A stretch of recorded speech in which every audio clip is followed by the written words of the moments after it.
My name is Odessa. I'm 33 years old, living in the suburbs of Milwaukee and working in interior design. 6 months ago, I left a stable job in Boston and moved into an old apartment my mother promised to leave me, only to be met with one cold sentence: "This is no longer your home." The woman standing next to my mother that day wasn't a neighbor or an old friend. She called my mother Mom, and smiled like she had just won something. Have you ever had something you built with all your love and hope taken away by your own family? If you've ever been cast aside, made to feel like a stranger in your own home, share your thoughts in the comments below. Like this video, subscribe to the channel and follow me as I uncover the secret they buried for 28 years. Because what happened next was even more cruel. I was born and raised in the southern suburbs of Milwaukee, where winters were so bitter the sound of passing cars felt like wind scraping against ice. Our house wasn't big, but the backyard was just large enough for a wooden swing and a few rows of daisies in spring. It all seemed peaceful on the surface, but in my memory, everything always had the faded gray hue of a December sky. Since I was little, I learned not to bother anyone. I didn't cry much, didn't complain, and often played quietly by myself with a box of crayons and old library books my mom brought home. Meanwhile, my younger sister, Harper, was the center of every gaze in the house. Harper wasn't my biological sister. My mom adopted her when I was 4. Back then, I didn't understand what adoption meant. I just knew that overnight I had to share everything with someone else. My toys, my room, my parents. Harper had light blonde hair like early morning sunlight, dimples, and sparkly blue eyes that always looked like they might cry. I had darker hair, tan skin, and a habit of furrowing my brow when I focused, something my mom often said made me look too serious for a girl. When Harper spilled milk on the table, my mom would gently clean it up and pat her head. "It's okay, sweetheart." But when I forgot a homework assignment, she'd purse her lips, tilt her head, and say slowly, "You can't allow yourself to get careless like this, Odessa." As a kid, I didn't know what to call that feeling. I just knew I had to work twice as hard to earn half a compliment, while Harper only had to breathe to light up the room. My father, Matthew, was the only person in the house who made me feel truly loved. He used to lift me into the air and spin me around the kitchen whenever I brought home a good test score. He bought me my first bicycle and taught me how to patch a flat tire. Whenever I felt like I didn't belong, he'd sit with me on the back porch, hand me a cold soda, and say, "You don't have to be the loudest in the room to be heard. Just be true to yourself." When I was 10, he died in a traffic accident on his way to a construction site. I remember that autumn afternoon vividly. The principal called me to her office, her face pale. When my mom arrived, she didn't speak, just gripped my hand tightly. I didn't cry then, and I didn't cry later that night when I held Harper in our bedroom. But I knew deep inside everything in my life had changed. After the funeral, my mom grew colder. She cut her hair short, stopped wearing makeup, and locked her bedroom door every night. I tried cooking to help her, kept the house clean, but she never praised me. Pictures of my dad and me slowly disappeared from the frames in the living room, replaced by photos of Harper at recitals, Harper with dance trophies, Harper smiling brightly in her pale blue dress. That's when I began to understand that I wasn't like Harper. I wasn't like my mom either. I was different. But instead of resisting, I learned to retreat.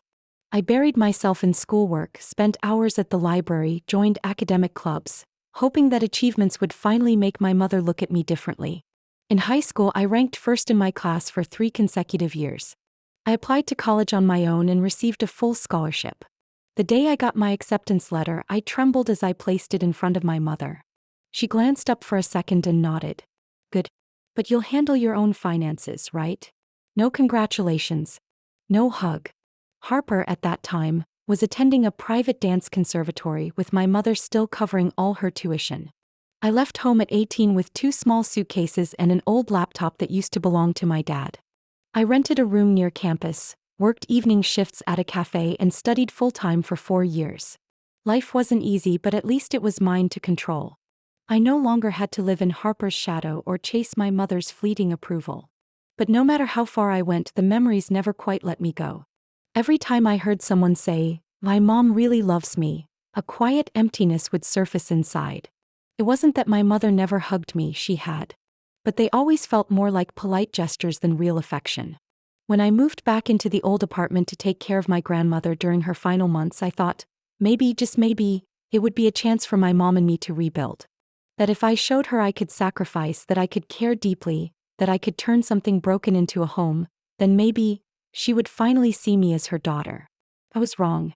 And standing in that apartment face to face with the woman who claimed to be Irene's biological daughter, I realized something more clearly than ever before. I had never been chosen. I was just a quiet shadow in that family, an afterthought, a placeholder, a name that could be erased without much notice. And they assumed I would remain silent, like I always had. But they forgot one thing. I wasn't that quiet little girl pressed against the wall anymore. I had lived long enough to learn how not to bow when being pushed away. And soon they would understand what it meant to lose someone they never truly held. I still remember that crisp autumn afternoon when my mother called me. Her voice was soft, a bit raspy, like she was holding something back. "Odessa, I think you should come home. Grandma's not doing well. She doesn't have much time left." I was in Boston when I got that call, having just completed a major project and on track to be promoted to regional design director. My future felt bright, like a city road lined with lights. But I didn't hesitate for long. My mother added, as if sensing my thoughts, "Your grandma's apartment, the one you used to visit as a child, she left it to me, but I think, if you agree to come back and care for her final months, then afterward it should be yours." I didn't say anything right away. Not because I doubted her, but because a part of me already wanted to return. My grandmother was the only one in the family who never made me feel small. When I was a little girl sitting on the kitchen floor with flour-covered hands, she would pull me close and say, "Whatever you do, just do it with your whole heart." She never asked why I wasn't pretty like Harper or gentler or more graceful. She just let me be. I resigned from my job, packed up my belongings, gave notice on my rental, and said goodbye to the co-workers who had become like family over the past 5 years. I returned to Milwaukee with nothing but a suitcase of clothes, my old laptop, and some savings from years of nonstop work. Her apartment was on the 3rd floor of a worn-down building built in the 60s, with a tiny balcony that overlooked a quiet park. The moment I stepped in, the room felt like it had been waiting for me. Dusty and worn after years of neglect, it still smelled faintly of pine wood and lavender oil, her scent. My grandmother sat by the window in her worn armchair, a thin blanket draped across her legs. When I approached, she smiled softly and reached for my hand. "You're back," she whispered. "The stove still works. But the pipes leak, so don't take long showers." I laughed. She was still herself, practical down to every detail, even with one foot on the other side. From that day on, I lived 2 lives. During the day, I took her to doctor appointments, cooked meals, changed dressings, and talked with her when she couldn't sleep. At night, I slowly brought the apartment back to life. I ripped up moldy carpet, peeled off flaking wallpaper, replaced every socket and bulb. I painted each wall with a gentle beige I knew she'd love. The bathroom got new tiles and plumbing. The kitchen was fully renovated. Oak cabinets, granite countertops, a gleaming sink, and a vent hood I ordered online and installed after watching hours of tutorials. Every weekend I went to flea markets, picked out old furniture, brought it home to restore and polish. The coffee table in the living room had once been an abandoned slab of wood. Now it was the focal point everyone admired. I turned the apartment into a real home, not flashy but warm and filled with traces of kindness. She passed away one morning in April, just as the cherry blossoms outside began to bloom. I sat beside her bed, holding her hand all night. She didn't say much, just smiled faintly and gave my hand one last squeeze before the breath left her body. My mother arrived an hour later. She stood at the doorway, clutching her handbag, and nodded at me. "I knew you'd take good care of her." 3 days after the funeral, while I was packing up my grandmother's belongings, the armchair, the old radio that always played sad jazz in the late afternoon, my mother turned to me, gazing out the window, and said, "I don't have any use for this apartment. You can consider it yours." I turned to look at her. She didn't meet my eyes. The words drifted like wind. No paperwork, no promises, no binding agreement. But I believed her. As I wanted to believe. I didn't expect my mother to change completely, nor did I hope for a hug. But in that moment I thought she had seen my effort. That after everything I deserved a place to call my own, one that couldn't be taken away. I began redesigning the apartment in my own way. I bought a light gray sofa, soft enough for an afternoon nap, firm enough to hold its shape. A Persian rug I snagged during a special clearance sale anchored the center of the living room. My desk sat near the window where morning light poured in. I added green plants to the balcony, strung little golden lights across the windows. The apartment wasn't just a place to live. It was a statement, to myself, that I deserved a home, a safe space. Even if no one gave it to me, I could build it on my own. For 3 years I lived there, worked remotely, taught a few online design classes, and took on small private clients. I lived modestly, not luxurious but never lacking. Friends who visited would say, "Odessa, this place is so you. It feels like it was made for you." I only smiled. I never told anyone about the promise that day. A part of me believed it was an unspoken truth, that this was my well-earned reward after years of being placed second in my own family. I didn't know that promise was a trap from the start. A lure wrapped in kindness. And I, the one who believed too deeply in blood ties, walked right in like a blind fool. I opened the door and had just stepped inside when I heard a light laugh coming from the living room. A strange, high-pitched woman's voice rang out, trying too hard to sound refined. "Oh, these curtains are so outdated. But the lighting in here is absolutely lovely." I froze in the doorway, heart pounding. In front of me, my mother stood beside a woman in her early 30s, chestnut brown curls, a face expertly made up, wearing an ivory silk dress paired perfectly with vintage heels. She turned to me and smiled like we'd known each other all our lives. I glanced at my mother. She stood upright, hands gently clasped in front of her, eyes gleaming with excitement. "Odessa, this is Danielle," she said, her voice calm like she was introducing an old friend. "She's my biological daughter." I heard every word, but my brain shut down. I stood there, spine stiff, staring at Danielle as she stepped forward and extended her hand. "Hi," she said, tilting her head slightly. "I've heard so much about you." I didn't shake her hand. Something inside me cracked, quietly without sound. "Biological daughter?" I repeated, my voice rough. My mother didn't blink. "Danielle is my firstborn. She was kidnapped as an infant 28 years ago." Her eyes welled up. "And now, after all this time, I've finally found her." I looked at Danielle again but saw no doubt in her eyes. Only satisfaction. She walked over to the sofa I had assembled piece by piece and sat like it belonged to her. "This place is adorable," she said. "Did Mom say you were just staying here temporarily?" My mother didn't wait for me to respond. She stepped forward, gently smoothed Danielle's hair, and then turned to me. "From now on, this apartment will belong to Danielle. I've spoken to the lawyer. The paperwork will be finalized soon." I stepped back half a pace. I couldn't breathe. It felt like the air had been sucked out of the room. "What are you saying?" I asked, trying to keep my voice steady. "I'm the one who renovated this place. You promised." "Don't bring up that promise again," my mother cut in, her voice sharp. "You know that was just a temporary arrangement. I never signed anything. And now that my real daughter is back, I'm doing what's right." I looked at her like I was seeing a stranger. "Then, what am I to you?" She said nothing. I asked again, softer now, but each word stabbed into my chest. "Are you saying I was just adopted?" She gave a small nod. "Odessa, you have to understand. I lost my real daughter for almost 30 years. I can't watch her have nothing." I swallowed the lump rising in my throat. "And me? 30 years living in this house, calling you Mom, what does that count for?" Danielle stood and slowly walked over to link her arm through my mother's, like she was staking her claim. "I'm not trying to take anything," she said with that frosty sweetness. "But this is a legal matter. If Mom owns it, then she has every right to decide. Isn't that fair?" I looked around the apartment. The artwork I had hung with my own hands. The reading lamp I scoured flea markets for, then spent hours cleaning. The kitchen cabinets with knobs I personally picked. The bathroom tiles I installed, the exact kind my grandmother once loved. All reduced to one sentence: "It belongs to someone else now."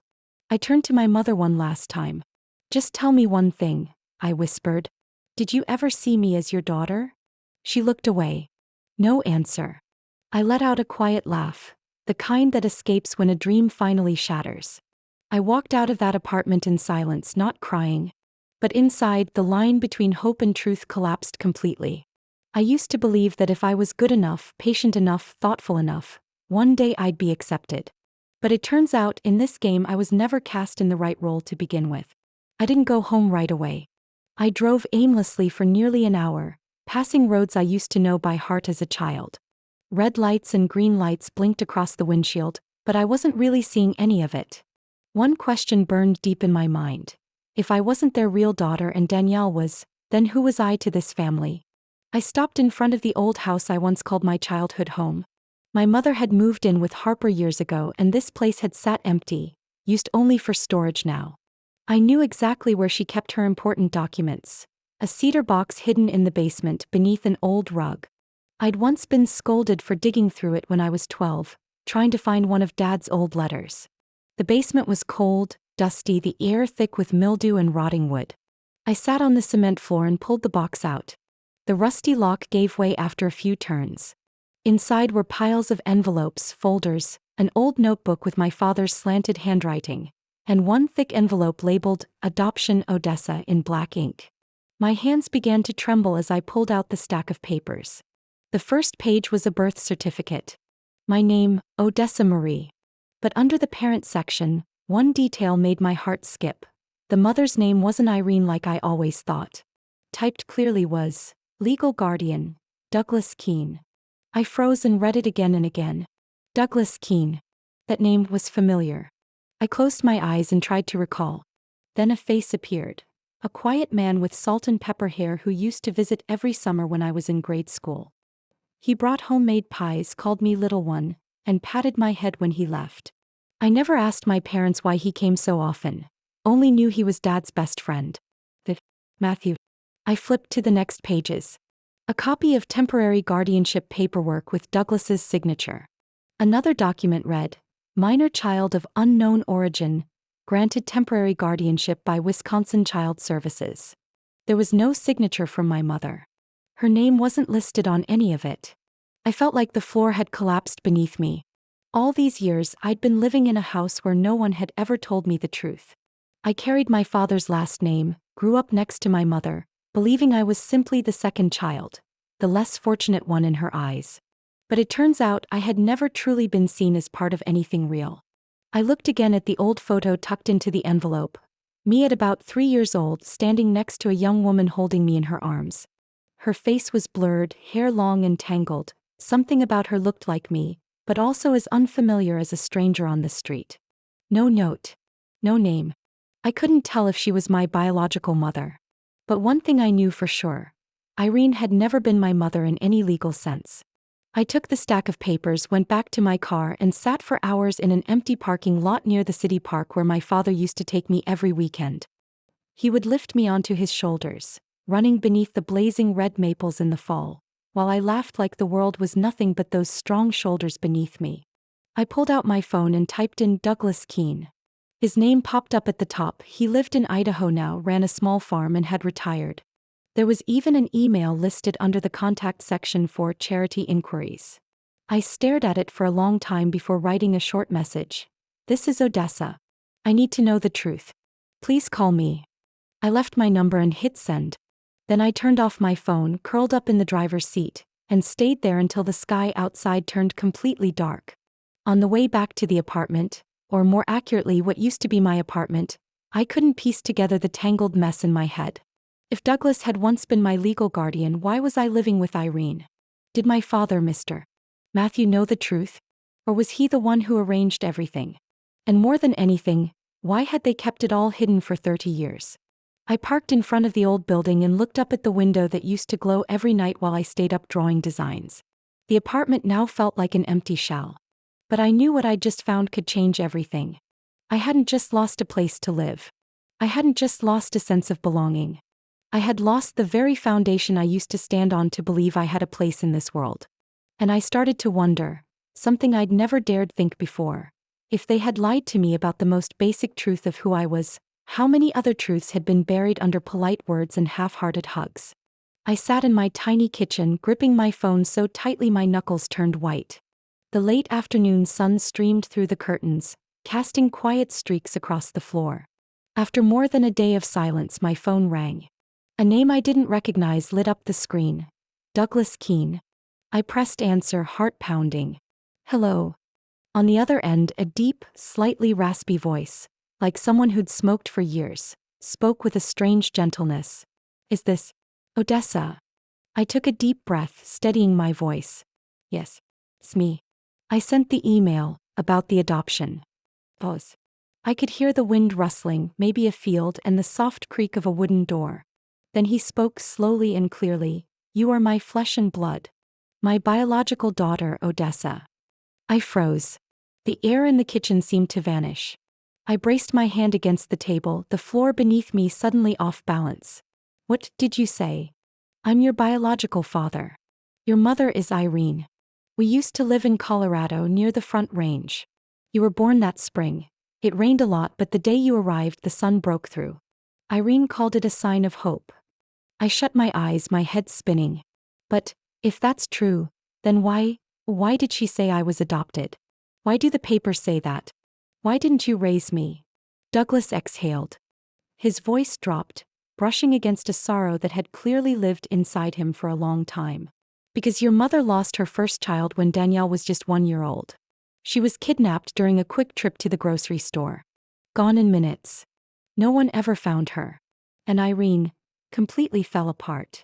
I stayed silent, each word cutting deeper into me. The doctors diagnosed her with severe post-traumatic stress. A year later, when Irene became pregnant with you, she still wasn't well.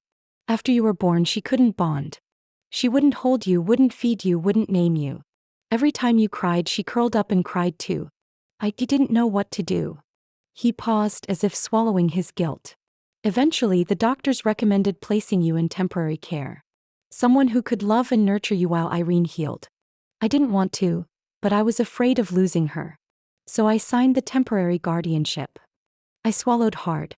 And then, what happened after that? Douglas took a breath, the sound sharp through the phone. A few months later, Irene did a complete 180. She said she needed her daughter. She cried every night, missing the sound of your cry. I thought, maybe it was a good sign. I contacted the agency, brought you back.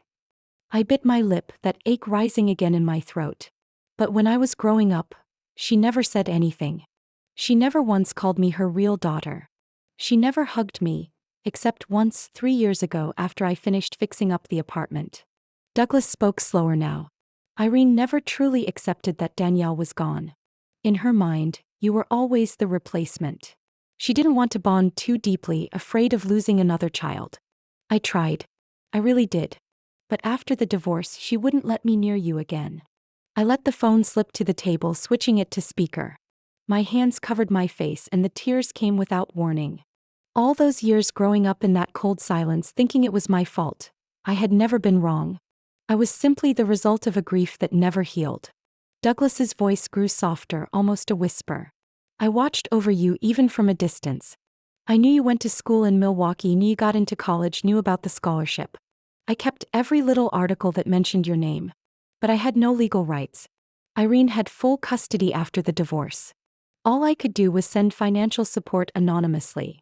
I clenched my fists, my whole body trembling. Why didn't you tell me sooner? Why did you let me live in the dark all these years? His voice cracked. Because I was scared. Scared you'd hate me. Scared you'd been told another story and wouldn't have room for me in it. I didn't know what to say.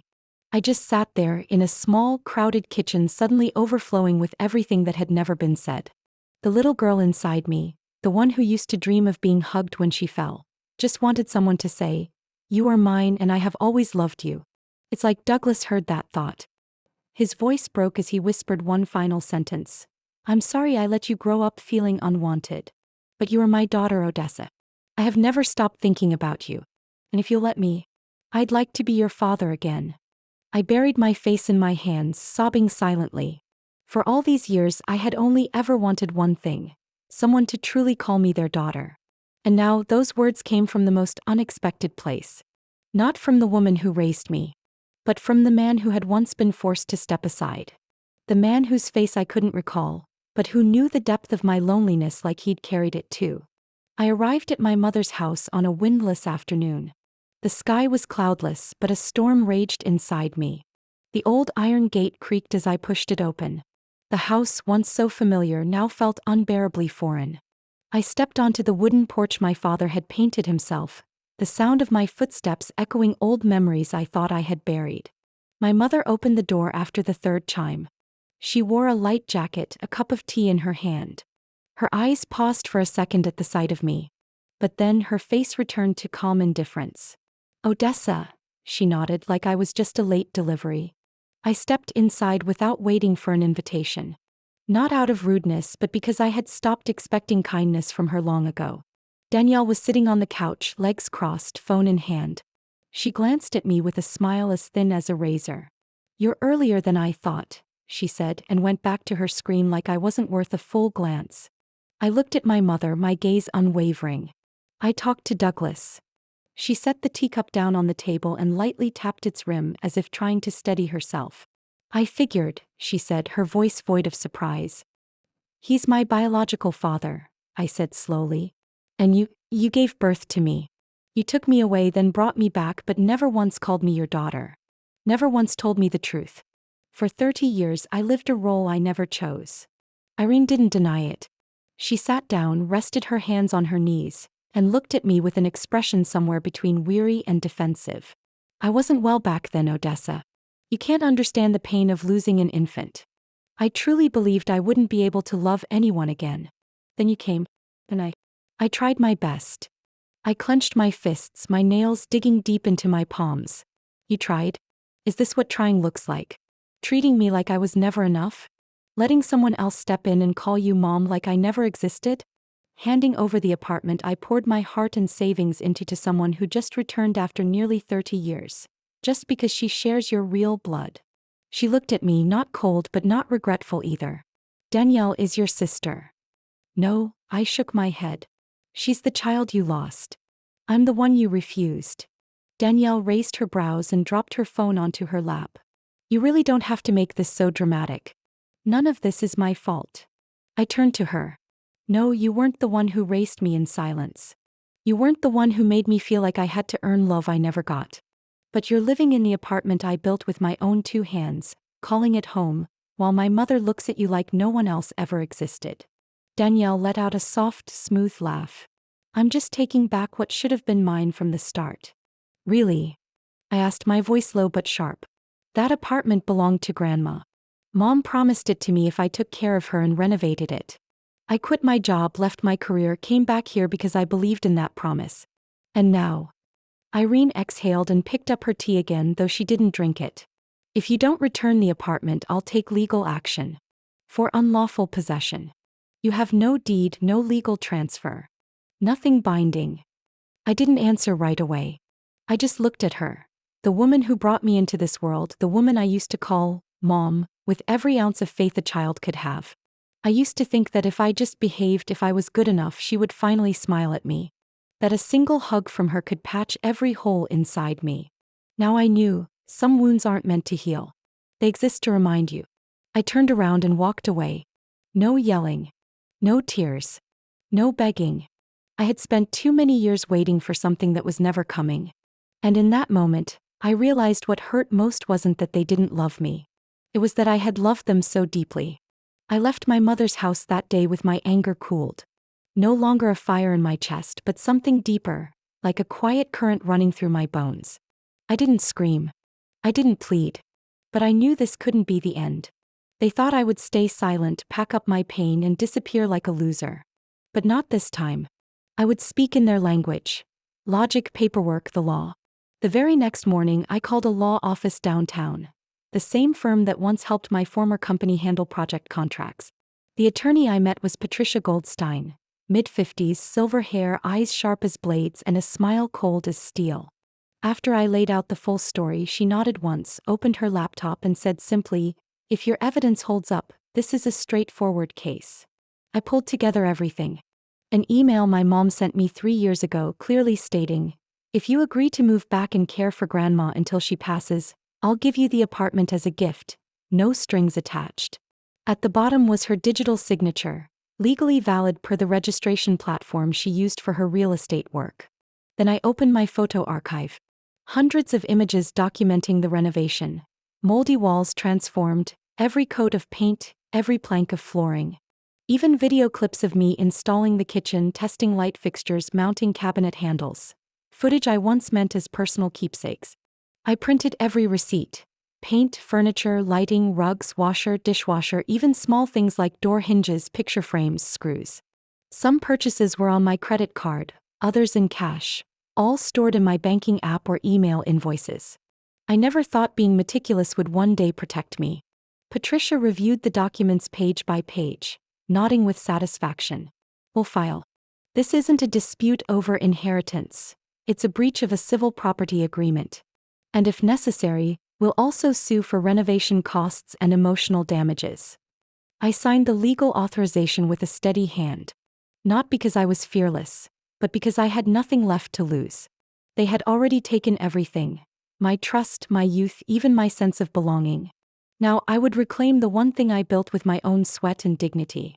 The court date was set for 3 weeks later. I didn't tell my mom. I sent no warning. When she and Danielle received their subpoenas, I heard from a mutual acquaintance that they were completely blindsided. Danielle apparently screamed at lunch and my mom didn't sleep for 2 nights. On the day of the hearing, I wore a deep blue dress, simple but elegant. I didn't need to look wealthy. I just needed to show I was someone capable of defending what she'd built. My mom sat across the courtroom, her face stiff.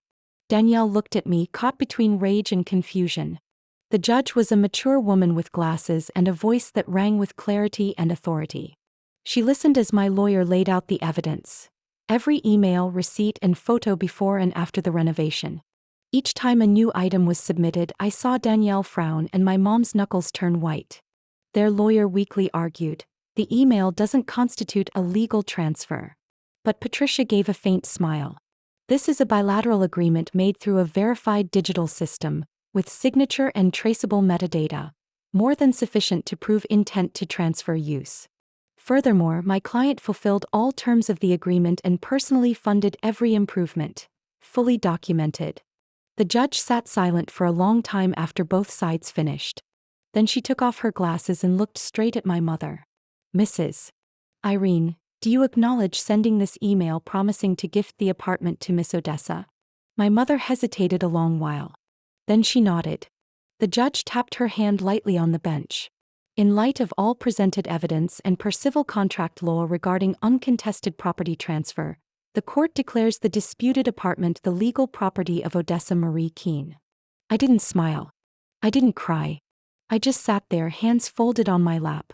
That ruling was the first formal affirmation of my life, that I had the right to stand somewhere and call it mine. As I rose to leave, my mother looked away. Danielle followed behind, her face dark and unreadable. No one said a word. No one looked back. And I didn't need them to. I just needed them out of what was never theirs to begin with. Every step I took away from that courtroom was a step into my own light, no longer living in anyone's shadow. I was watering my herbs on the balcony when I heard a knock at the door. Soft. Hesitant. I set the watering can down, wiped my hands on my apron and walked to the hallway. When I opened the door, I froze for a second. Irene stood there. Her coat was worn thin, hair disheveled, eyes sunken as if she'd just been through an illness. The first wind of winter crept in from the stairwell, bringing a chill and a wave of memory. She looked at me, said nothing. Then, without warning, she collapsed at the doorway. I stepped back. What are you doing? Her voice cracked, shoulders shaking, whether from the cold or something else I couldn't tell. Please, let me in. Just for a little while. I have nowhere else to go, Odessa. I looked at her. This woman who once sat straight-backed at the head of every family meeting, who made the rules and exiled anyone who disobeyed. Now she sat hunched on the floor, arms wrapped around her knees, just another person begging not to be left outside. Where's Danielle? I asked, keeping my voice calm. She looked up, her eyes dull and cloudy. She's gone. 2 weeks ago. No one knows where. The police said there's no sign of foul play, so they can't investigate. I wasn't surprised. Deep down, I knew it would end like this. People like Danielle don't stick around when there's nothing left to take. I withdrew all my savings, Irene continued, staring at the tiled floor I had chosen myself. Even mortgaged the old house. I invested it all so she could open a spa. She said clients had already booked months in advance, said she'd pay everything back by the end of the season. I believed her. I always believed she was meant for something big. And you never thought I was, I replied. She didn't respond. just gave a small nod like she was confessing before a judge. I folded my arms. So what are you asking me for? Just a place to sleep. 1 week. Just to get through the cold. After that, I'll find a job, apply for aid, do whatever you want. I don't know where else to go. I have no one left. I looked down at her. My mind was blank. No bitterness, no triumph. Just the undeniable awareness that the distance between us had become something impossible to bridge. I'm not your last resort, I said softly. You once had me. But you didn't choose me. She looked up, her lips trembling. I was wrong. I chose wrong. But I didn't think you'd abandon me now. I gave a faint laugh. I'm not abandoning you. I'm choosing. Just like you once did. When you pushed me out of this apartment. When you let someone else live here, walk on the floors I cleaned, sleep in the bed I bought. You chose the daughter you wanted. Now I choose too. Her breath caught, and for the first time real tears fell. Not out of pride or defeat, but from loss. Maybe she thought I'd be moved. That I'd open the door like I used to open my heart to every faint hope of love. But she forgot. I'd already learned my lesson. I'm choosing peace, I said, my voice soft but firm. And my peace has no room for those who only remember me when they're desperate. The cold wind slid through the hallway. She bowed her head to her knees, shoulders shaking. I didn't linger. I closed the door, not harshly, not cruelly, just enough to separate two worlds. Inside, the apartment was warm again. I brewed a pot of peppermint tea, stepped out to the balcony, and looked down at the street below as the city lights flickered on. My heart wasn't lighter, but it no longer felt as heavy. Not because I'd learned to forgive, but because I finally understood. Some wounds aren't meant to heal. They're meant to remind you not to return. That morning, I woke to a stillness I hadn't known in years. No hurried heels clacking across the floor, no need to prove my worth to anyone. The apartment was unchanged, the wooden floors still cool beneath my bare feet, sunlight filtering through the white curtains, casting soft patches of light like a gentle greeting for the day. I made coffee, sat by the window, my usual spot. The same place where I once cried, broke down, wrote lawsuits, and scrolled through messages from people who no longer cared to understand me. Now I sat there simply to breathe. And to feel whole. I started learning to cook. For real. Not just scrambling eggs or boiling vegetables. I learned how to hold a knife properly, how to chop onions without crying, how to make stock from bones simmered for hours. I signed up for a local cooking class at the nearby community center, where everyone brought their own stories and shared them through food. A widowed woman learning to bake bread for her dream bakery. A young man learning to make soup for his sister going through chemotherapy. Each person had their reason. Me. I wanted to nourish myself with something warmer than endurance. Every weekend I hosted dinner. A few friends, some from work, some from class, even my downstairs neighbor who once helped fix my leaky faucet. We'd gather around the table, play soft music, laugh when the dessert burned, and no one looked at anyone with judgment or jealousy. They didn't know I'd once been called the replacement. And I didn't need to tell them. They just knew me as Odessa, the one who makes chicken soup with white wine, who has a cozy balcony full of herbs, and who always keeps her word about hosting again. That year I threw myself a birthday party. Not a rushed dinner or a few casual texts. I ordered a cake, arranged flowers, strung up fairy lights on the balcony, and wore a dress I loved but never dared to wear because I thought I wasn't enough for it. My friends brought little gifts, none expensive but each with a story. They didn't say, "Happy birthday," out of courtesy. They said, "Thank you for being Odessa. Thank you for having us." I took small steps out of the shadow of what I once thought family meant. Slowly I understood. Family isn't where you're bound by blood, but where someone truly sees you, and stays. I signed up to volunteer at a youth support organization for teens abandoned by their families. Every Wednesday afternoon, I'd visit a community center where 15 and 16-year-olds were learning how to survive on their own. I didn't share my story right away. I just listened. A girl named Lila had run away after her mother called her a burden. A boy named Jerome had lived in a van with his sister for 2 years. Still showing up to school without anyone noticing. One day one of them asked me, "Do you think, if you get left behind it's because you're not good enough?" I held their hand, looked them in the eye. No. Never. Sometimes adults don't know how to love. And that's not your fault. Saying it out loud, I was also saying it to myself. Each time I left that center, my heart grew a little quieter. No more rage. No more ache. Just a quiet gratitude that I hadn't let the darkness consume me. That no matter how many times I was cast aside, I still chose to keep walking. Not perfectly, but bravely. I stopped calling my mother. She never called again either. I heard she moved into a small unit on the outskirts of town, surviving on minimal public assistance. Danielle vanished without a trace. Someone said she changed her name and moved to another state. I didn't verify it. I didn't want to, because it didn't matter anymore. Now every time I step into my apartment, I notice something new. Not because anything big changed, but because I no longer carry the weight of old pain. I hung some abstract art on the walls. I place a vase of wildflowers by the window every morning. Sometimes I stand in front of the mirror, look myself in the eye, and no longer see someone waiting to be accepted, but someone who already has. I still keep my grandmother's old wooden chair. It sits in the sunniest corner of the balcony. When I sit there, I often remember something she once said when I was 7 after I ruined one of her plants. You can always start again. Plants can too.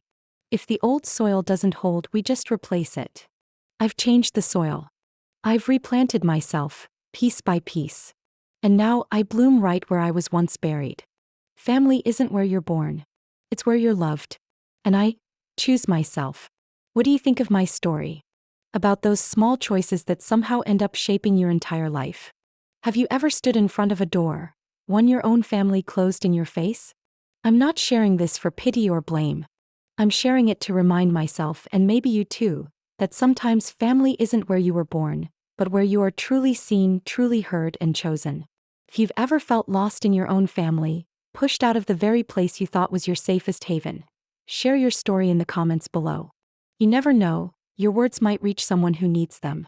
And if you'd like to keep walking alongside me, hearing stories about family, sometimes warm, sometimes painful, but always real, hit subscribe so you won't miss what's next. Because every family is a world of its own. And every voice we raise might just help someone heal.